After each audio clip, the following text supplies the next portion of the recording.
우리 교회 보면은 이쪽에 그 나가서 왼쪽에 보시면 덤스터가 있잖아요. 제가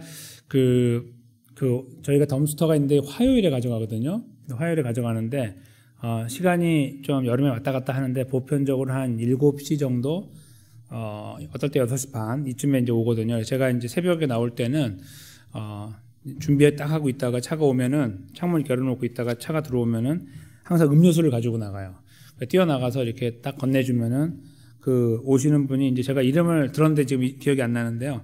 저한테 항상 패스터라고 불러요. 패스터. 그러면서 하나 받고 그다음에 땡큐 이렇게 말하고 항상 굉장히 공손하게 하거든요. 근데 그분이 제가 이렇게 전달을 늘 해왔는데 저희가 1년에 아주 크게 2번 이 쓰레기가 많이 나올 때가 있어요. 저거는 저희 교회 건 아닌데요. 저희 교회 걸 못 찍어가고 이걸 갖고 온 거예요. 근데 저렇게 이제 양옆에 쌓일 때가 있잖아요. 저희 교회도. 그때가 언제냐면은 주로 봄에 한 번, 가을에 한 번 청소할 때예요. 다 아시겠지만. 그래서 청소 끝나고 나면 꽉 차고 옆에 이렇게 좀 남아 있어서 한 2번 정도 일주일에 안 되고 2주일 지나야만 깨끗하게 되는 이런 경우가 생기잖아요. 그래서 제가 이제 그때 마침 봄 청소 끝나고 안에 사무실에 있었는데 오셨어요. 그래서 뛰어나가서 딱 드렸더니 그분이 땡큐 하더니 이러는 거예요. Pastor, if you could just put all the things into the dumpster, can you do that? 그런 거예요. 그래서 of course 그랬더니 한번 이렇게 탁 해주고 다시 딱 내려주는 거야. 그래서 제가 열고 옆에 있다 저거보다 좀 적었는데 다 담았어요. 혼자. 그래서 다시 껴가지고 2번째 해가지고 2번 해준 거예요. 깨끗하게 정리가 됐어요. 제가 그래서 너무 고마워가지고 땡큐를 몇 번 했어요. 근데 그분도 계속 You're welcome, You're welcome 몇 번 하더니 돌아갔거든요. 저기에 있잖아요. 지금 요게 클린 덤스터 저희 거하고 비슷한 거예요. 또 회사는 다르지만. 근데 저게 저렇게 그냥 있는 상태에서 와서 한 번씩 해 가면 제가 음료수는 전달하지만 뭐 어차피 돈 받고 하는 건데 뭐. 그렇죠? 그 사람은 물론 이제 월급 받고 하는 사람이지만 제가 음료수 줬으니까 더 뭐 저는 일단 제 할 거는 했고 어느 정도는 그냥 감사한 마음이 좀 적어질 거예요. 근데 저렇게 특별한 경우에 이제 당연히 해야 될 일을 하고 그 이외에 더 해줬을 때 그것이 우리 주변 환경을 깨끗하게 만들어준다. 그랬을 때 저한테는 그것이 굉장히 큰 거였어요. 성도님들께서도 아마 화요일 지난 주일에 이제 오셨다고 가정하면 거기에 이제 2번째 쓰레기가 꽉 차 있을 거 아니에요. 아직도 가야 되는데 그랬을 때 이렇게 쓰레기가 많지? 뭐 이러실 거 아니에요. 관심 있는 분들은. 이제 그런데 그것이 없을 때는 그러니까 많은 것들이 정리될 때는 감사한 마음이 생겨요. 아마 저랑 입장을 바꿔놓고 생각하셔도 다 마찬가지실 거고 그런 경험도 있으실지 몰라요. 그렇죠? 하나님께서 저희에게 은혜의 크기를 설명하실 때요. 굉장히 특별한 방법을 사용하시는데 지금 제가 설명드린 것과 좀 비슷해요. 이제 여기는 쓰레기이기 때문에 비교할 수는 없지만 금방 와닿을 수 있는 좋은 비유가 되는 거예요. 왜 그런지 오늘 본문은요.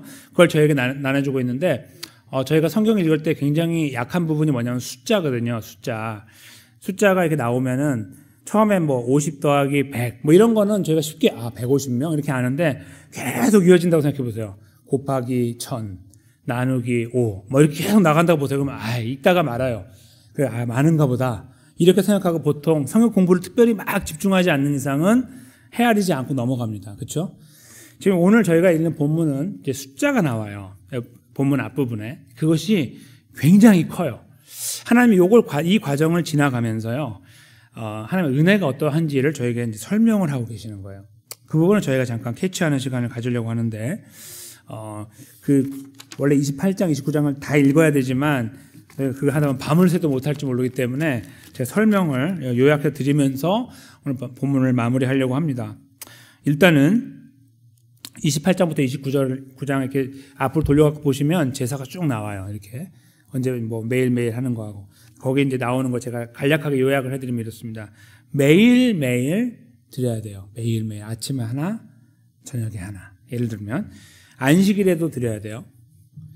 그 다음에 매월 첫날, 그러니까 7월 1일, 8월 1일 이렇게 첫날에도 드려야 되고 6월절에 드려야 되고 1월에 그다음 77절, 그 다음에 오늘날 하면 오순절이죠. 그 다음에 7째 달 첫날에 드려야 되고 7째 달 10일에 속죄일인데 그날 드려야 되고 그 다음에 15일이 장막절인데 그때 드려야 되고, 그때부터 쭉 이어가지고 8일 동안 드려야 돼요. 그러니까 여기 이거 저도 개수를 다 세봤거든요. 차분하게. 근데 1, 2, 3, 4 여기까지는 괜찮은데 여기서 뒤로 가면서 장막절 지나고 8일째 넘어가니까 이거는 처음에는 눈으로 하다가 안 되게 다 적었었어요. 그래야 계산할 수 있으니까. 그래서 계산을 했더니 숫자가 얼마쯤 나왔을까요? 35,631마리예요. 이제 다 합한 거예요. 순양이나 아니면 저희 1년 된 어린 수양, 그리고 어린 양, 아니면은 수염소, 그 다음에 송아지, 이런 것들인데, 그런 것들이 이렇게 모였을 때 다 그냥 더한 거예요. 제가 말씀드리기 편하게 이걸 다 나누면 더 복잡할 것 같아서, 여하튼 이렇게 드리는 것을 다 더하면 35,631마리인데 이게 어떻게 나온 거냐면요, 1년이 얼만큼인가를 먼저 계산한 다음에 곱하기 40을 한 거예요. 왜냐하면 40년 동안 했으니까. 40년 동안 그 광야에서 시작해가지고 가나안 들어갈 때까지 일단 해야 될 거 아니에요. 물론 그 이유도 하지만, 그 광야 동안에 담당해야 되는 동물의 숫자가 다 합하면 35,631마리였다 이거예요.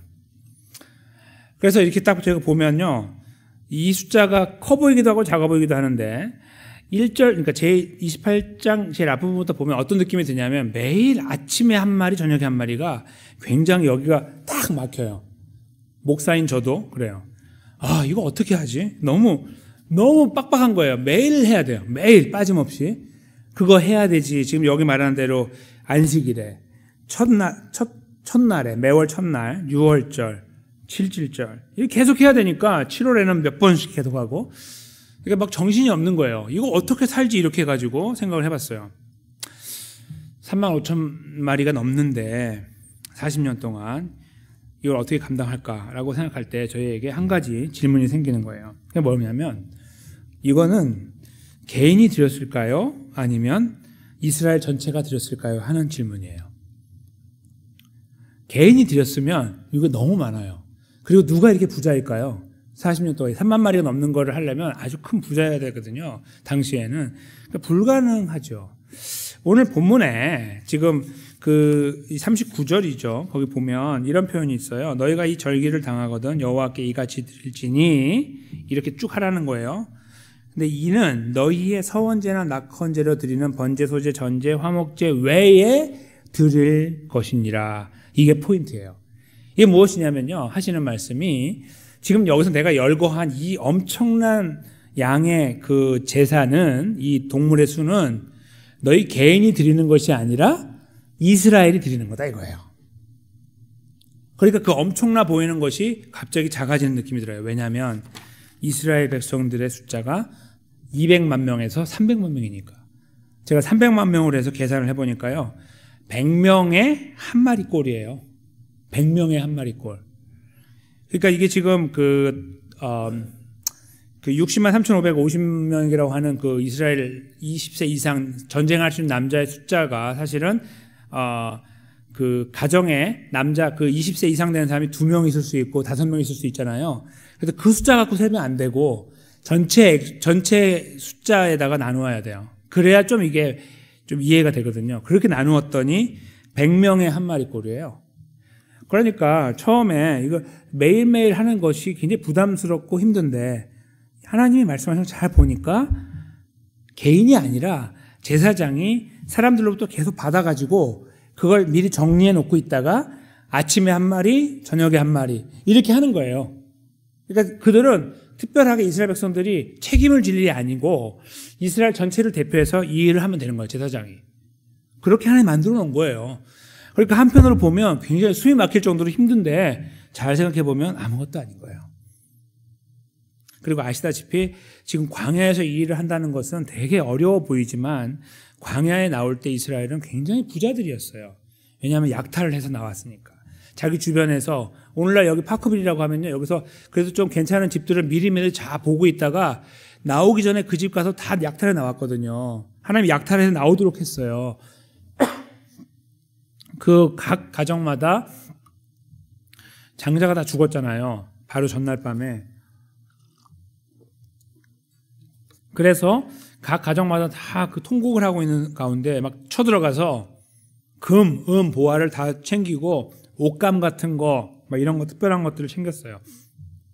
가죽 같은 거. 죄송합니다. 그런 것들을 가지고 와서 우리가 광야에서 무슨 돈이 있겠습니까? 돈 엄청 많습니다. 돈이 엄청 많아요. 그러니까 하나님께서 금을 가져오라고 하면 다 가져올 수 있었고 그 엄청난 일들을 만들어 놓을 수 있는 거였어요. 하나님이 다 주고 달라고 한 거예요. 아무것도 없는데 달라고 한 게 아니라 이미 넉넉히 주고 가져오라고 한 거죠.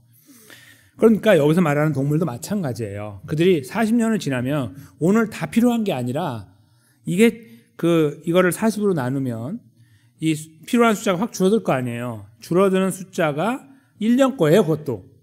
그러니까 매일매일 나누면 별로 그 숫자가 크지 않다는 것을 알게 되고 더더군다나 300만 명으로 나누면 대략 100명의 한 마리꼴로 줄어들게 돼요. 즉 아무것도 아니라는 거예요. 영어로 피스 오브 케이크이죠. 아무것도 아닌 그 정도로 아주 약하게 하나님이 요구하셨고 이걸 통해서 하나님과 이스라엘 관계를 세워나갈 수 있도록 했다 이거죠. 제가 말씀드리려고 하는 것은 숫자의 문제인데 큰 숫자예요. 35,000이라고 하는 것은. 그리고 저희도 입이 쩍 벌어지는데 거기다 300만 명이 딱 들어와서 계산을 해보니 아무것도 아닌 것으로 바뀌어버렸어요. 크니까 대단해 보였는데 거기에 더 큰 것이 들어오니까 확 줄어들면서 거기에 하나님의 은혜가 보이기 시작하는 거예요. 하나님은 많이 요구하셔도 뭐라고 할 수 없는데 그렇게 많이 요구하신 것이 아니에요. 굉장히 작은 거. 그것을 이스라엘 전체에게 요구하시면서 관계를 유지하신 거예요. 이스라엘 백성들 개인은요, 죄 문제가 있을 때나 아니면 화목제 같은 거, 특별히 하나님하고 특별한 관계를 형성하기 위해서 만들어 나간 제사는 따로 드렸어요. 개인적으로. 그러나 이것은 이스라엘 전체가 한꺼번에 하나님께 드리는 대표적인 제사였던 것이죠. 그래서 이 큰 숫자를 통해서 하나님이 갖고 계시는 이스라엘 향한 사랑이 얼마나 큰지가 더 드러나게 된 거예요. 아이러니한 거예요. 왜냐하면 이렇게 큰 숫자를 광야에서 요구해? 라고 우리가 물어볼 때 그래 요구할 수 있어. 다 주셨거든. 이렇게 말하고 첫째. 근데 나누기 300만을 한번 해봐. 이렇게 되고 100명 중에 하나야. 그렇게 되면서 그것도 오늘 당장이 아니고 40년이야. 이렇게 말하면 이야기가 바뀌는 거예요. 그렇죠? 그 엄청난 요구 속에 하나님은 이스라엘과 관계를 유지하면서 은혜를 쏟아주기를 원하셨던 것이고요. 거의 무료와 같은 거예요. 하나님 말씀을 제가 상고하다 보면 지금 오늘 여기 본문에서 드러나고 있는 이 숫자와 관련된 아니면 크기와 관련된 은혜가 보이는데 바로 대표적인 말씀이 로마서 말씀이죠. 제가 앞에 적어드린 것처럼 5장 20절에서 21절 말씀이에요. 이 말씀 저희가 먼저 한 목소리로 천천히 읽도록 하겠습니다. 시작. 율법이 들어온 것은 범죄를 더하게 하려 함이라. 그러나 죄가 더한 곳에 은혜가 더욱 넘쳤나니 이는 죄가 사망 안에서 왕노릇 한 것 같이 은혜도 또한 의로 말미암아 왕노릇하여 우리 주 예수 그리스도로 말미암아 영생에 이르게 하려 함이라. 아멘. 여기 말씀 바로 죄가 더한 곳에 은혜가 더욱 넘쳤다는 말씀을 잠시 생각해 보십시오. 크기. 뭔가가 크면 그 큰 것이 해결될 때에 우리 안에 다가오는 감동과 감화, 또 그거에 대해 만족, 기쁨 이런 것들이 커지죠. 아까 서두에 말씀드린 것처럼 조금 다른 예지만 뭔가 대단한 것, 내가 굉장히 힘들어했던 것인데 해결되어질 때 오는 작은 희열들이 있는데 그것이 우리의 생명에 관련된 문제라고 한다면, 이스라엘 백성들과 하나님의 관계의 문제라고 한다면 얼마나 더 클까라는 생각이에요. 본문은 제사를 다름으로 하여 하나님과 이스라엘 백성들의 관계를 형성하는 것이었습니다. 그걸 다른 말로 바꾸면 죄의 문제입니다. 하나님과 우리의 관계에서 항상 조심하게 그 관계를 형성해 나가는, 우리가 범죄했을지 모르는 모든 문제를 아침에 한 번, 저녁에 한 번, 안식일에, 매달 첫 번째 날에 이렇게 계속해서 하나님을 인식하게 만들어서 하나님 앞에 더 정직하게, 올바르게 죄의 문제에 민감하게 만들어 나가는 도구로 쓴 거예요. 그래서 그것을 저희가 숫자로 환산해서 보니 하나님께서 이스라엘을 향해 부어주신 것은 사실은 거의 거저와 다름없었다는 것도 보게 됐어요. 그러니까 너무 큰 거죠. 그렇죠? 우리가 그들이 많이 페이했어요. 한 명당 10마리씩 했어요. 100마리씩 했어요. 그러면 하나님 이게 뭐가 은혜입니까? 이렇게 말할 수 있어요. 하나님은 그 엄청난 숫자의 동물들을 바치라고 하시는 과정 속에서 하나님은 엄청난 걸 요구하는 것처럼 보였지만 사실 따져보니까 아무것도 아닌 거. 그 숫자의 그 무게 안에서 저희는 하나님의 은혜를 본 것처럼 하나님은 사도 바울을 통해 로마 교회 성도들에게 구원의 은혜를 설명하시면서 이 말씀을 넣어두신 거예요. 오늘의 말씀을 잘 요약하고 있는 것이죠. 죄가 더한 곳에 은혜가 더욱 넘쳤다. 이 말씀은요, 죄를 더 많이 지으면 은혜가 넘친다, 이런 잘못된, 이렇게 정신 나간 이야기가 아니고요. 죄가 더한 곳이라는 것은 우리가 하나님 앞에서 얼마나 죄인인가를 느끼면 느낄수록 그런 말이에요. 그러니까 옆에 있는 사람이 죄에 대해서 얼마나 무게를 느끼고 있는지 모르지만 우리 자신이 우리 죄가 얼마나 큰지를 느낄 때에 내가 받은 구원의 은혜가 크다는 그런 말이에요. 그래서 그것을 많이 느끼는 분들은 많이 겸손하고 또 많이 이렇게 온유해지고 막 그러죠. 참으려고 하고, 왜냐하면 본인에 대한 것을 아주 여실히 경험하고 또 보고 있기 때문이기도 하죠. 죄가 더한 곳에 은혜가 더욱 넘쳤습니다. 그래서 저희가 하나님의 은혜로 구원을 받았고, 이스라엘 백성들이 오늘 이 엄청난 숫자의 왔다 갔다 하는 숫자 속에서 하나님의 놀라우신 은혜를 조금이라도 맛보고 경험하게 된 것처럼 저희는 예수님의 십자가 부활 사건으로 이루신 구원 안에 들어가 있을 때에 하나님이 베푸신 은혜를 느끼게 됩니다. 그런데 있잖아요, 저희 안에 더 크게 이 말씀이 다가올 때가 있어요. 그것이 언제냐면요, 지금 밑줄 쳐 있는 저 말씀이 처음 다가왔을 때, 예수님 처음 만났을 때 하고, 그래서 처음 예수님 만나고 나서 저 말씀의 의미를 헤아렸을 때 하고요, 지금이에요.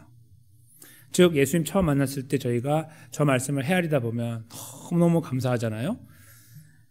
그래서 그때 우리가 아주 큰 감사를 하나님께 드리고 감격하고 살고 있는데, 요즘에 이제 오늘날 저희가 오늘 살면서 로마서 5장 20절 말씀을 딱 읽으면 그것이 옛날처럼 우리가 다 이제는 다 마스터한 말씀처럼 다가와야 되는데 그렇지 않다는 데 있다는 거예요.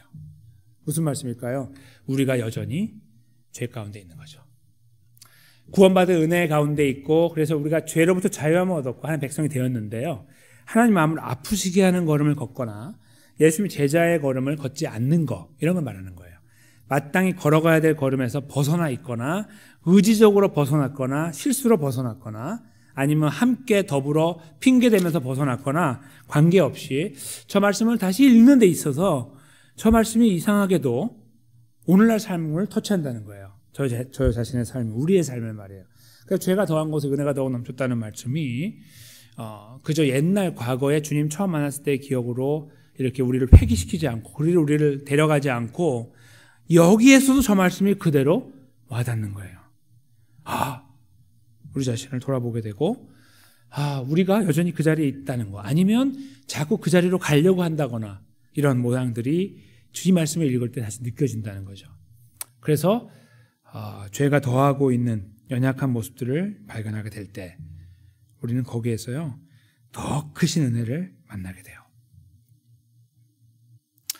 처음 주님 만났을 때뿐만 아니라 오늘 우리 삶의 현장을 잘 돌아보면서 우리가 하나님의 은혜 앞에 잘 살고 있는지를 살펴볼 때 그렇지 않고 자꾸 우리 안에 죄가 있고 연약함이 보여지고 있을 때에 그것이 역설적으로 저희에게 은혜를 이야기한다는 거예요. 즉 우리가 그 모양인데도 그 연약한 부분에 우리가 여전히 거하고 있는데도 불구하고 하나님 아버지의 사랑은 변치 않고 우리를 여전히 붙잡고 계신다는 사랑, 이것을 느낄 수 있을 때 우리는 저 고백을 다시 하게 된다는 거예요. 오늘도 나의 삶에 죄가 있는데 그것이 더 커지고 있고 자꾸 걷잡을 수 없고 컨트롤할 수 없는데도 불구하고 하나님 여전히 나를 붙잡고 계신다 하는 이 사실을 우리가 만날 때 하나님 말씀 속에서 우리는 거기서 하나님의 은혜가 내게 족합니다, 내게 넘치고 있습니다를 고백하게 된다는 말씀입니다. 클수록 큰 은혜입니다. 무엇이요? 우리 자신의 연약함이. 어제도 오늘도 그리고 내일도 우리는 이 은혜가 계속해서 커져가고 우리 자신을 깊이 돌아보고 돌아올수록 너무나 커서 어찌하여 나를 이라고 우리가 하나님 앞에 이렇게 한탄의 읊조림을 던지게 되는, 너무 감사하기 때문에 우리가 그런 자리에 서게 된다고 믿습니다. 사랑하는 성도 여러분, 저를 포함하여 우리 이 말씀을 다시 깊이 생각했으면 좋겠습니다. 하나님이 이스라엘 백성들을 사랑하실 때에 많은 대가를 그들에게 치르도록 하셨고, 잘 따져보니 대가도 아닌 대가였고, 근데 그 모습 그대로 예수님을 이 땅에 보내셔서 완성하신 구원에 우리를 넣어주시더니 우리는 어떠한 대가도 지불하지 않았는데 그냥 풀이였는데 그 은혜 안에 우리를 여전히 품고 계신다는 사실이 우리에게 그것은 크면 클수록 더 크게 다가오는 은혜다라고 말씀하고 계신다는 사실 앞에 사랑하는 성도가 제가 다시 한번 설 수 있으면 이런 은혜가 더해질 거라고 믿어요. 그것은 뭐냐면 우리가 살아가는 삶의 여정이 벅차고 힘들고 무거워도 우리를 사랑하는 그 사랑이 너무 크기 때문에, 나를 붙잡고 계시는 은혜가 너무 크기 때문에 이것을 맡겨드리고 이 문제 속에서 우리가 주님을 바라보게 되고 그리고 이것을 통해서 이루어 나가시는 하나님의 역사를 보게 되고, 그래서 우리는 다시 힘을 얻게 되고 하나님 백성의 걸음을 걷게 되는